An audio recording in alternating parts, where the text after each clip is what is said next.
Right.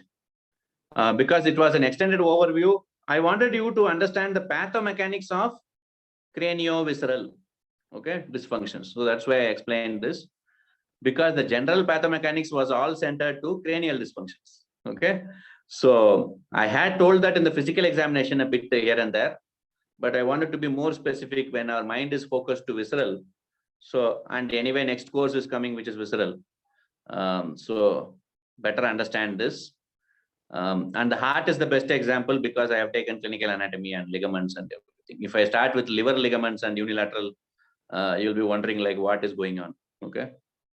So what I wish is actually to see, are you getting the real perspective of how we are actually seeing? Okay. We are not going to examine all the cranial bones on everybody. Okay. So if a patient comes with a midline structure disorder symptoms, you know that's sphenobasillar. Okay.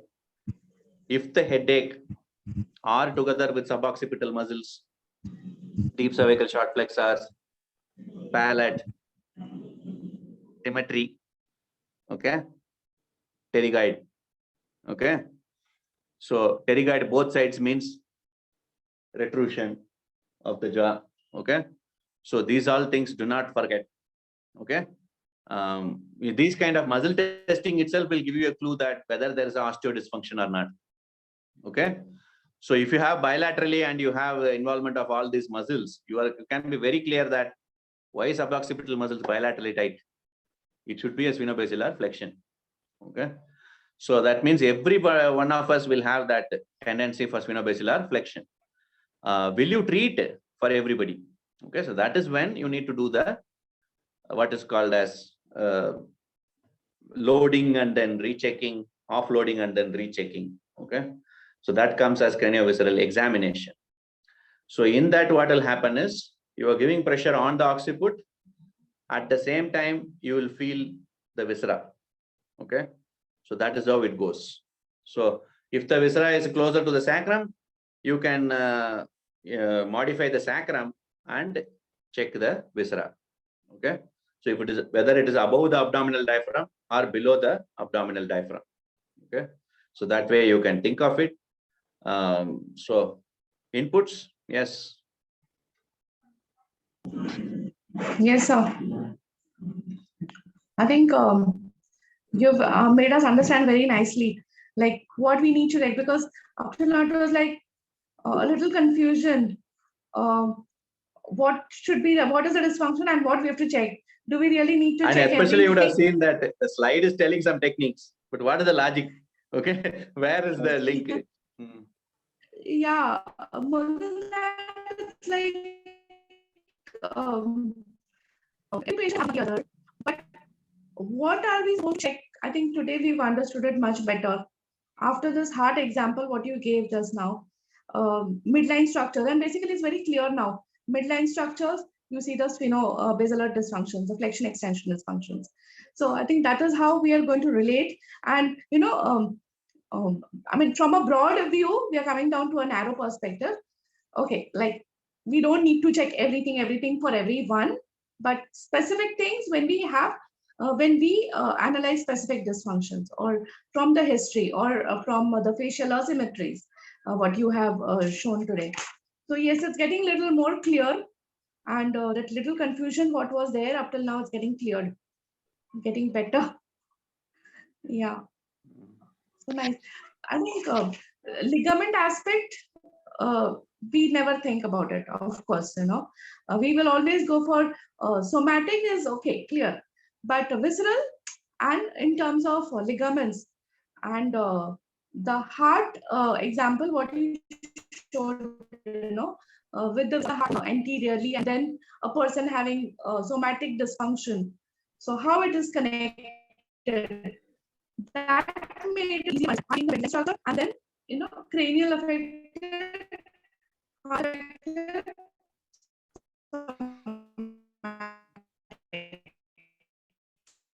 Yeah, your voice is getting spread in the air.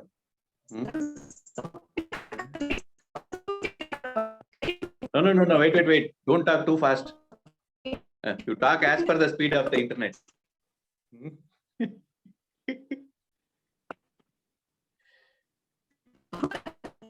No, it is not audible at all.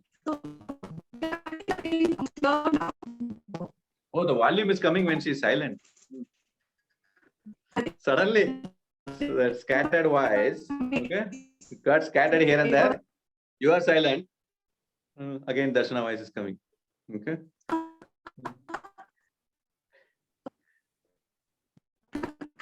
I think it's clear to me from today's session that what we have to assess, not everything, but go to specific assessments as per the specific dysfunctions what we are looking for. So yeah, I think Rituma can take this further the as speed my is voice optimal. Okay, little bit more lesser speed, it will be proper. Okay, I don't know what's the problem. Harmonization So, of Rituma voice with the internet. Okay, yeah. Harmonization. Yes, Rituma. Yes, sir. I think very clearly you have explained that the midline dysfunction or unilateral or bilateral, where for the midline, the temporal and occiput dysfunction we can check with the effect of cranial to the visceral.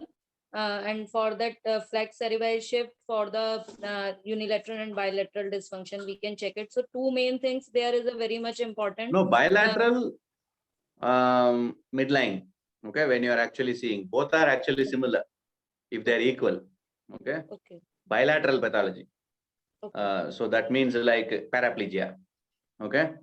You consider it as a midline pathology. Okay. So, but if the same is unilateral pathology, temporal, mainly temporal and falx cerebri. Okay. Right. So bilateral pathology, tentorium cerebelli and occiput frontal, occiput to frontal. Why occiput to frontal harmonization is important in anteroposterior? Because we are treating tentorium cerebelli, compensating the falx cerebri should not shift. Okay. So because this is in one direction, this is in another direction. So it is like this. This is tentorium cerebelli. This is falx cerebri. Okay. So if this is shifted like anterior or posterior, falx cerebri will be relaxed or it will be loaded anteroposteriorly. That is okay. But when it is relaxed, falx cerebri should not go into other direction. So that is why when we are promoting a spinobasilar flexion and tentorium cerebelli goes anterior, midline technique for midline structures, why are we actually using fronto-occipital harmonization also together? Is because falx cerebri should not start compensating immediately. Okay, so that it is having that same elastic property, so that it is maintaining that anteroposterior mechanics. Okay, it is oriented anteroposterior, but it shifts lateral. Okay. So for that synchronization and harmonization between occiput and frontal, 1:10, the amount of pressure, and we do that. Okay. To locate the falx cerebri, you can keep the percussion hammer, external occipital protuberance. Okay. And auscultate here in the front and the bregma. Okay. Right. Yes, sir. That is membrane. Okay. That is why percussion hammer. Okay. Right. So that again, you can relate that. Right. Yes. If unilateral pathologies always come to temporal bone. Okay. And the temporal bone with the falx cerebri shift. Okay. That is there. So here our primary goal is to actually address only the main component of all the other bones harmonizing with the temporal. Okay. So that is the goal. So that means it can be even frontal to zygomatic, all these chains, maxilla, everything to temporal. Okay. So that is where is the major goal there. Right, sir. Even ethmoid with temporal also you can do, but ethmoid is midline bone. So we prefer to use that in midline disorder, which is related to the face harmonization. So facial bones harmonization, which we are using, okay, both on the face. So that actually should be done with the ethmoid. First, making sure that the ethmoid is in proper and then you do the facial. In cranial pathologies, first what we do, we assess the facial bones asymmetry. Bilaterally, if it is dysfunctional, means we suspect the ethmoid and then we treat the ethmoid. So we first evaluate the facial bones. But here in visceral, ethmoid dysfunction will be first. Okay. So because that is the one which is inside. Okay. That is false cerebri attachment cribriform plate. Okay. So you have a what is called as a dysfunction of ethmoid, which is much more common there. Okay. Right. Right. Yes, Sir. sir. Mm. And that was Okay. very, I think, nice that for the heart that the kyphosis comes, so that we think that the ligament will be stretched, but now they are getting relaxed because to compensate the position of heart. So that is, I think, very clearly you have explained why the people adjust their kyphosis according to the ease for No, their in ligament. viscerosomatic, you will feel like whatever movements, whatever activities daily we are doing, all the activities, all the functions, the viscera is adapting. Okay. But our focus is not on the viscera at all. Okay. We are always like somatic. Okay. So that is the thing. Just hold on.